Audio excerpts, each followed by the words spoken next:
वतन के लोगों, जरा आँख में भर लो पानी।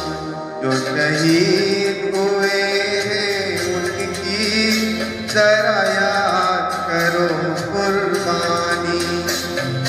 भूल न जाओ वो, इसलिए सुनो ये कहानी। जो शहीद हुए हैं उनकी जरा याद करो कुर्बानी।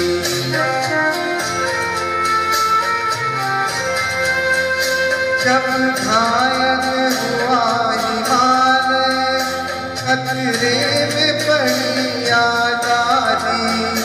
जब तक थी सांस लड़े वो, जब तक थी सांस लड़े वो, फिर अपनी लाश बिछा दी।